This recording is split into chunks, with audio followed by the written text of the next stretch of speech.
Welcome to Arty Thursday. I'm Darleen and my special guest, and I must admit I'm a bit so excited because it's Dominique Oyston from GoddessVoice Academy. Now, Dominique Oyston is an international operatic soprano with a 25-year career on the international stage. Now, Dominique's angelic voice led her to be chosen as a soloist for the wedding of an iconic Australian Prime Minister.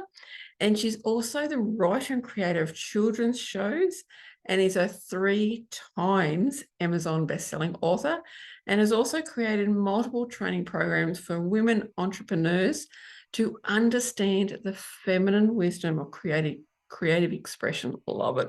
Now, Dominique now uses her voice as a song healer and speaker to inspire other women to find the truth and the purpose of their voice.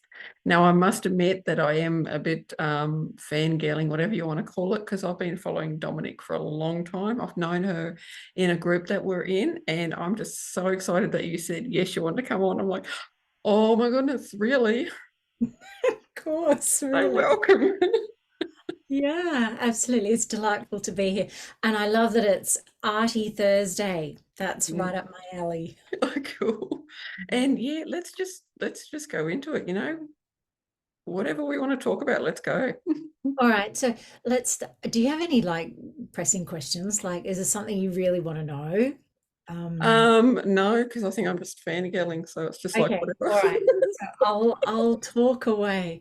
All right, so as far as look, the voice is Mm, fascinating. mm, And I think it's underestimated in terms of how it can unlock our creative potential. And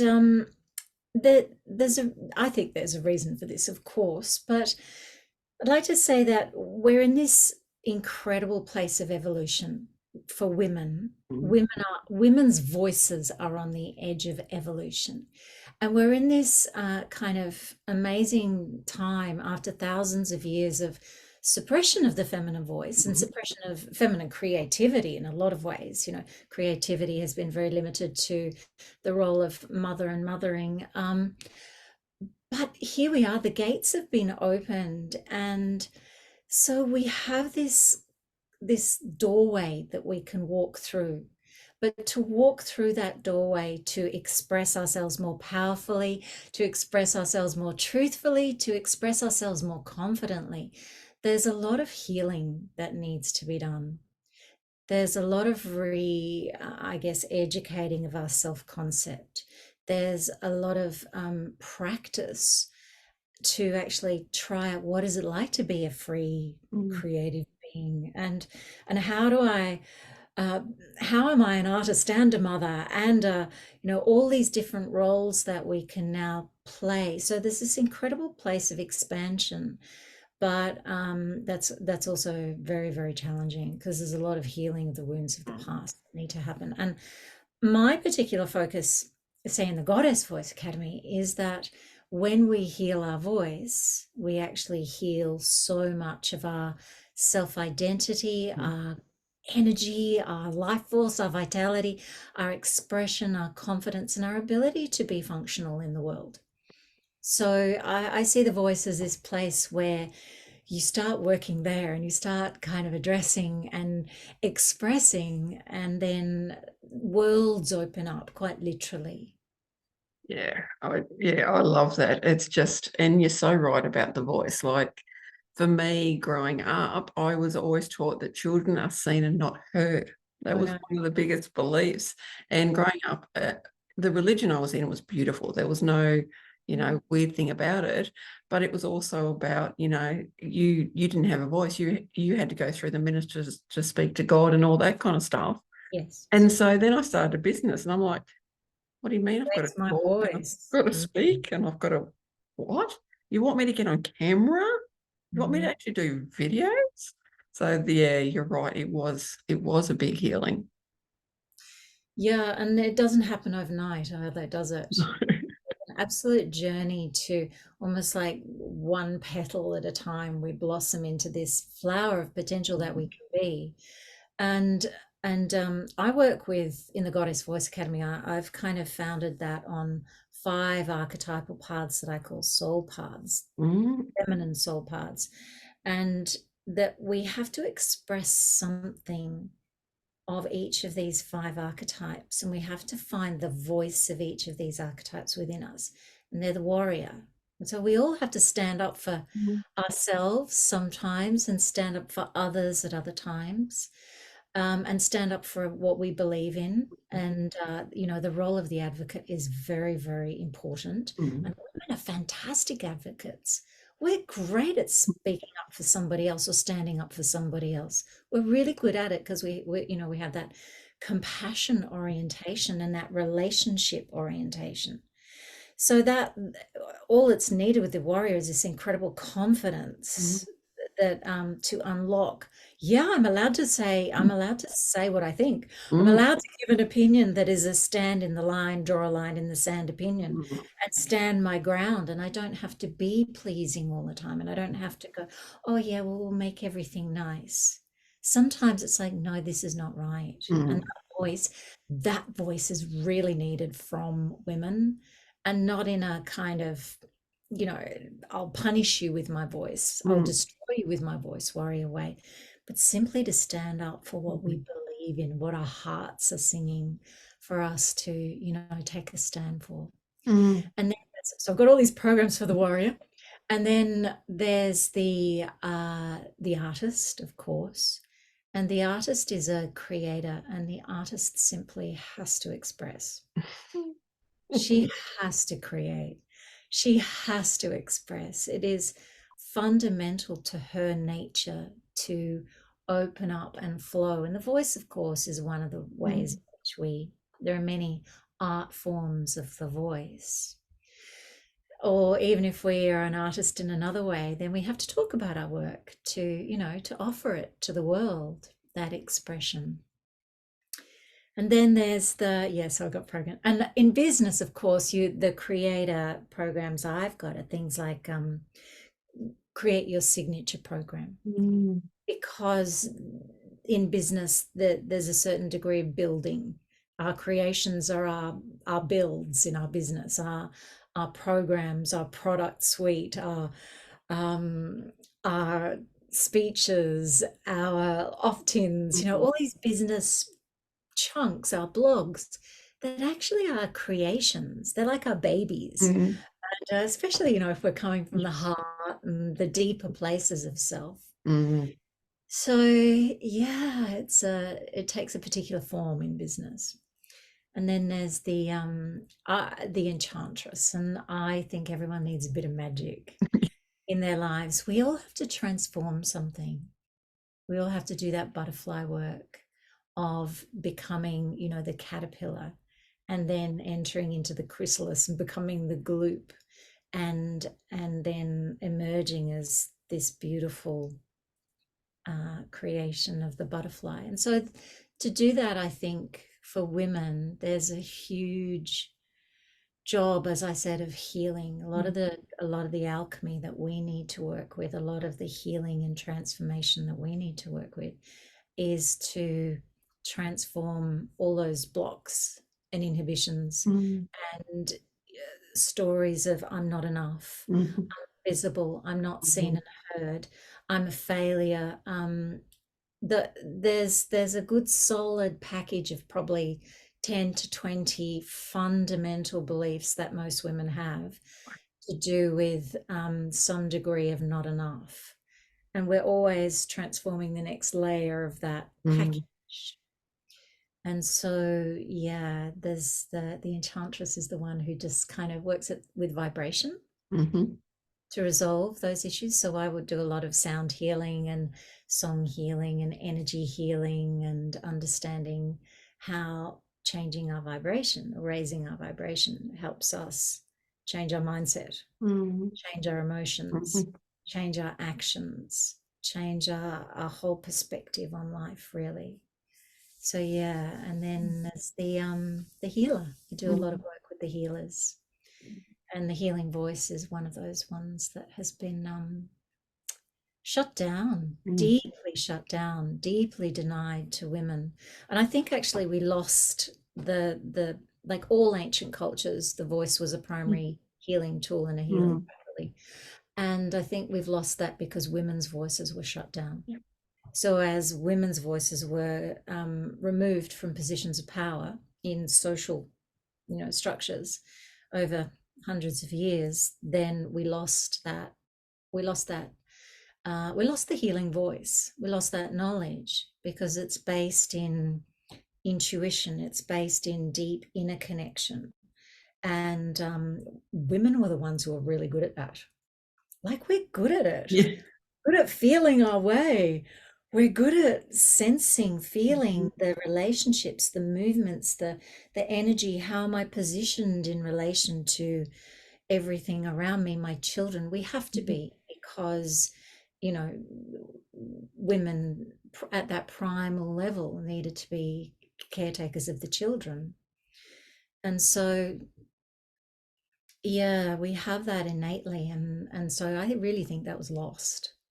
So that's one of my missions, to bring back the warrior voice. Female warrior, she's different from the male warrior voice. The female healing voice, the feminine healing voice is different. The feminine teacher voice, there's been more room for that. But yeah, again, her voice is different. And the artist, there's been some room for that. It's been a bit constricted, but yeah, the enchantress is another one who's just the magic. Like, come and listen to me weave my magic with my voice. She's been turned into the seductress, the siren, the one that destroys through her voice. There's lots of kind of, all those King Arthur stories. Yeah. The woman with the magical voice is always she's a baddie. Yeah. And this is the thing, it's like, no, she's not always a baddie. Sometimes that voice has an incredible kind of healing alchemy, restoration, wisdom to bring through, an oracular wisdom, inspirational wisdom. It's an inspiring voice. So that voice has been turned into a baddie. And so is the woman warrior voice. She's been turned into a baddie too. I think Wonder Woman escaped it, but that's about the only archetype who did. So anything where the feminine voice stands in her ground and in her power, in one of these streams, as a teacher, as a healer, as a change maker, as a warrior, as an artist, those voices have been really positioned as bad, not good. And it's it's even moved into the children, be not seen and heard. And so we're all carrying this kind of legacy. So I see the voice as this portal to resolving many, many of these issues for people at those deeper levels. Yeah. Oh, I love that. Everything you just said is just like, yep. Because it's me, like, and I'm now incorporating all of those into me. And Yes. I had a download sort of last night, and it's like I'm not speaking up enough about what I actually do. Like, yes, I'm a mindset mentor, yet I don't speak about the fact that I'm very spiritual. I know how to teach women how to use their intuition, how to tap into the chakras, how to use oracle cards and crystals and everything.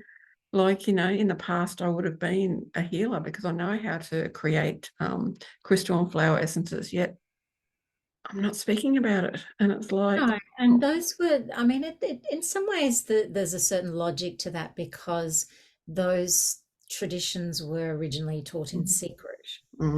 They were actually, taught within the mysteries and the temples. And so, and some of them were very secret. You would be killed if you revealed one of those secrets. And so there is this sort of strange,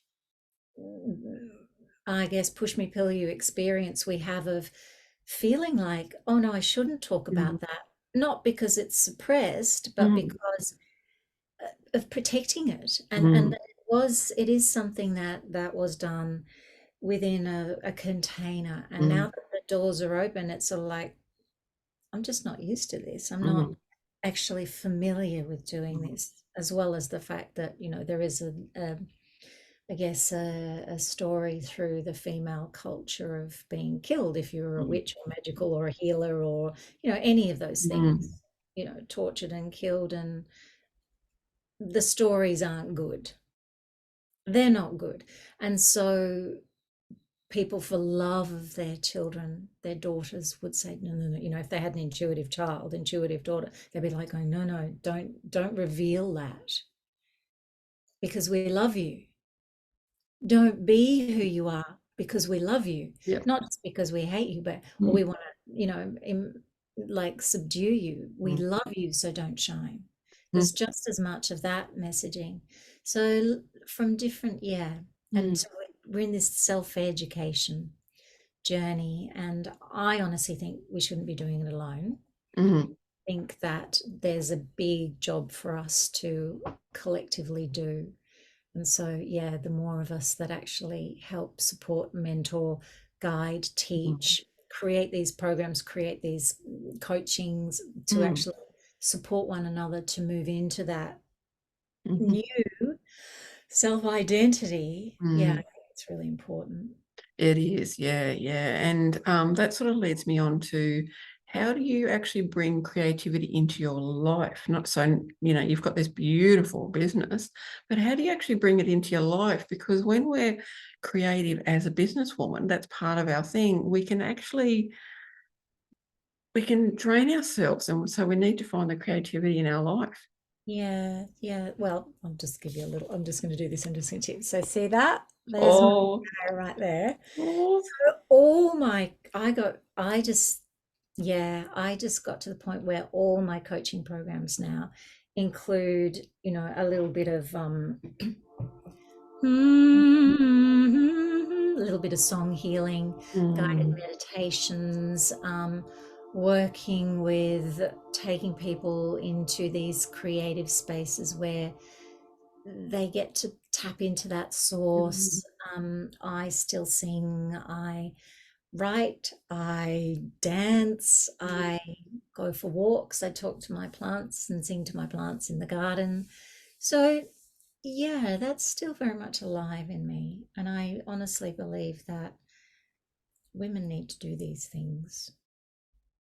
I mean, I think everybody needs to do Mm. these things, but it as part of us re-experiencing our yin nature, as in yin and yang, I think it's very important for us to revalue taking time to be an artist. I mean, Mm. I've had a career as an artist, so that's a little different. Mm. Um, but yeah, it's life force. It's Mm. life force. Mhm.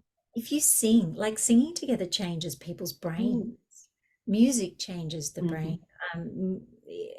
Um, we because we're vibrational beings, as soon as we start working with creativity, we start working with vibrational life, Mhm. because all around us is life is creative. You know, Mother Mhm. Earth is creative. Mm. It's explosion and abundance of Mhm. creativity.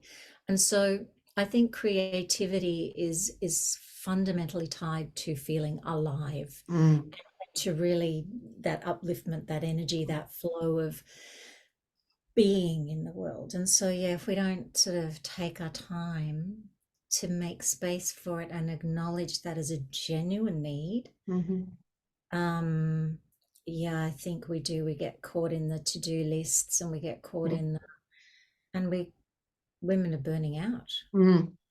That is as simple as that. Women Mm. are burning out Mhm. all over the place because they are spending too much time in yang. Mm. I mean, speaking for myself, I've had adrenal fatigue twice Mm. because I just couldn't do everything. Mm. It was exhausting, teaching, Mm. performing, raising my children, both who were on the, you know, one's on the spectrum and one had OCD, and they were just like, "Meh."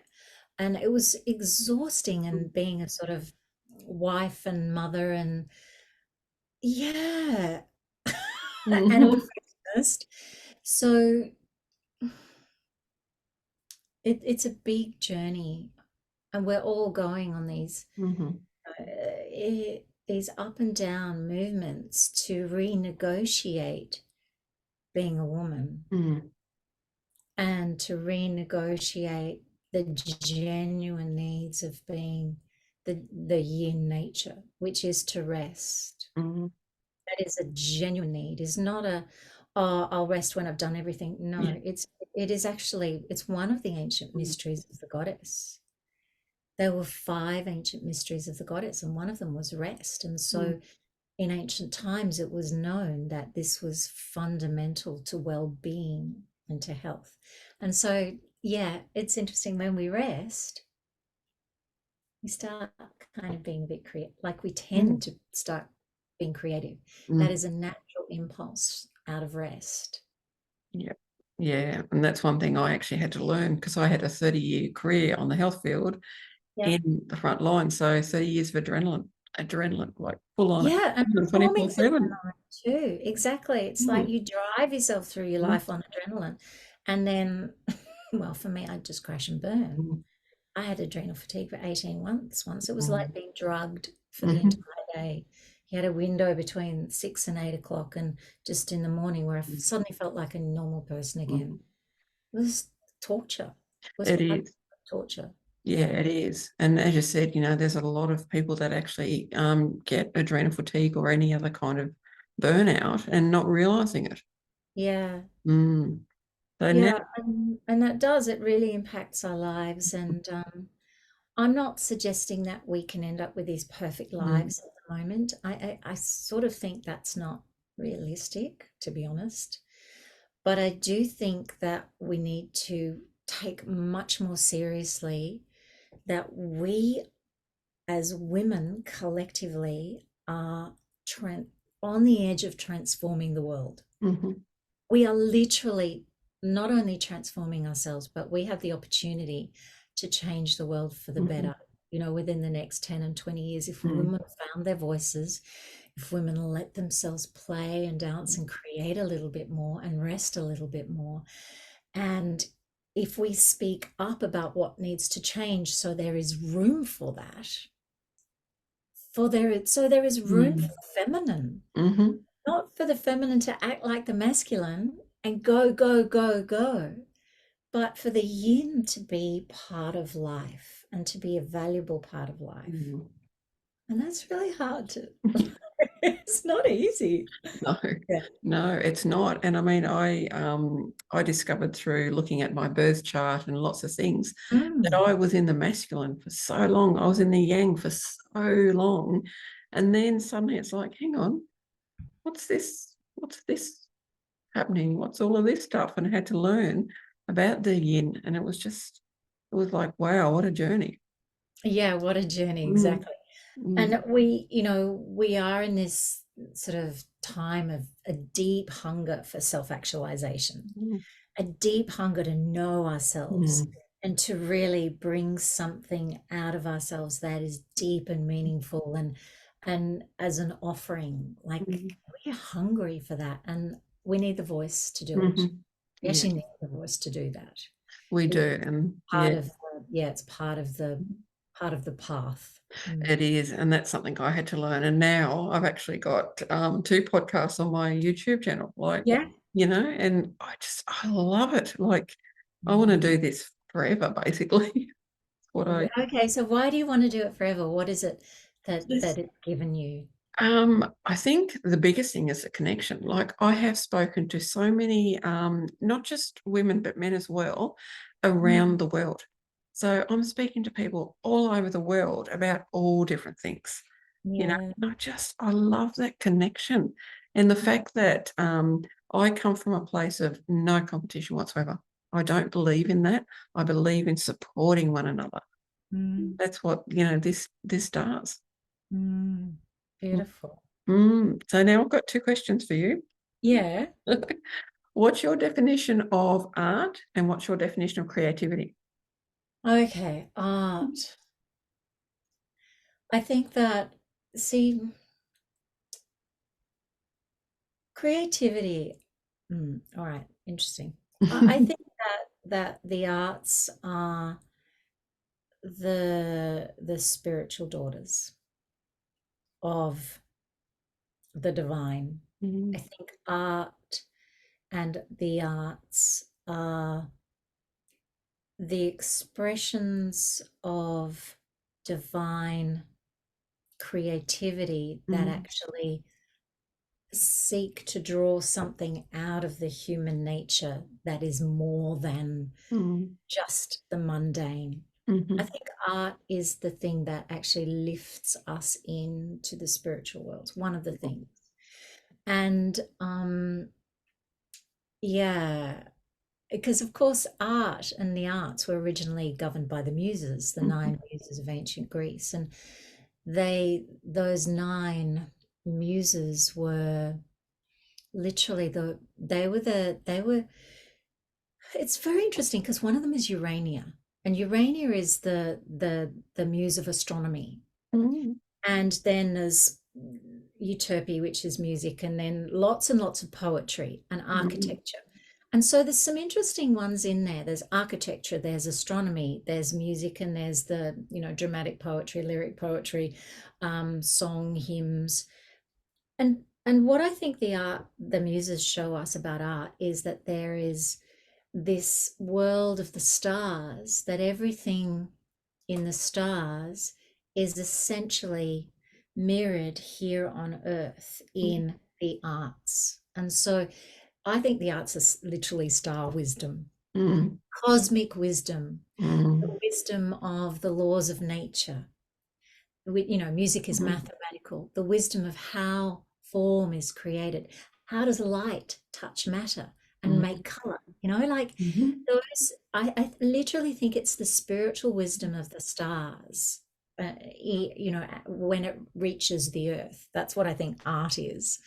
Um, and I think that it was originally taught, again, those secrets. And now we've opened the door and everyone has this opportunity to find something of the spiritual wisdom of the laws of the universe inside them. And they write it, they draw it, they speak mhm, it, they dance it, they sing it. But it's how cosmic wisdom is, star wisdom is expressed through the mm, human being, the human interpretation of that. That's what I would mm, call art. mm, And creativity, I think, is this. I think it's fundamental. I think the yin yang symbol really captures this, mm, because you have the one, the unity, the place where all is unified, and then you have that first division, that first separation, the beautiful picture. And as soon as you separate, then there's this impulse to create something from those polarities. mm, And so I see that creativity is the fundamental building block of how the divine decided to start, I guess, almost like perceiving mm, itself. So creativity is exists because of polarity. mm, Hot and cold creates warm. mm, Mass, male and female create a child. mm, Um, Loud and soft create middle. There's always something that's created from polarity. And so I think creativity is this fundamental, um, it's how life is perpetuated. mhm, And it exists because heaven and earth exist. mm, As soon as spirit hits matter, mhm, boom, something, creativity emerges out of that. So yeah, creativity. My dad used to say, he he was a theatre director, and he used to say that creativity is the essence of creativity is transforming negative into positive. And I always used mm. to listen to that and I go, no, it's more than that. Yeah, yeah. Like he said in his very flamboyant theatrical way, the essence, Tom, is the essence of creativity is turning positive into negative. And, so he was speaking to alchemy, he was speaking to transformation, he was speaking to something coming from something else. But yeah, I remember thinking, no, I'm going to find out. I'm going to dive deeper into that. I want to know more about what is the essence of creativity. So yeah, I think it's Mm, to do with, as soon as we create polarity, then from those polarities, all these things start to emerge. So yeah, when we honor our own polarized nature, when we honor I am yang and I am yin, Mm. we immediately get this explosion of activity. Mm. It's activity. It's love in action. Mm. It really is. It is, yeah. I love those definitions. They just mean so much to me, because that's, that's what I really believe as well. And people think that, as you were saying, arts is like the traditional stuff, but it's so much more than that. Like What is the art of being the self? Like, we are a personality, we are an identity. Why not be an artist of, like, who are you being in the world? Not just what are you doing, but who are you being from moment to moment? Yeah. It's not to being you with all of us, with all our quirks and qualities. Yes. Yeah. And I mean, like, in business, when someone can help you understand your finances in a way that actually feels fun, that's art, that's creativity. Like, that is so cool to be able to do that, or to create, like a spreadsheet and actually make it exciting. Like, you actually want to look at it. Like, all that is just so, beautiful. And then, of course, there's food. Like, food's one of my favorite, like when you can take these ingredients and make something out of it. Like, yeah. Yeah, so it's taking something over there, something Mm. that isn't similar, things that Mm. aren't similar, and creating something new from the blend of those non-similarities. Yeah. Mm. It is. Yeah. Yeah. Now, I could honestly talk to you forever. Yeah. I would absolutely love to. And I've really loved this conversation. I've really absolutely loved it. And I can't thank you enough for your time. Like, just amazing. It's lovely to be here. Yeah. Thank And for anyone watching in that, please check in the description, because I've actually got how you can find Dominique everywhere, including her Facebook group. So please go and check all of that out. For anyone watching, please don't forget to subscribe, comment, love, all that beautiful stuff that supports us as business women. And thank you for watching.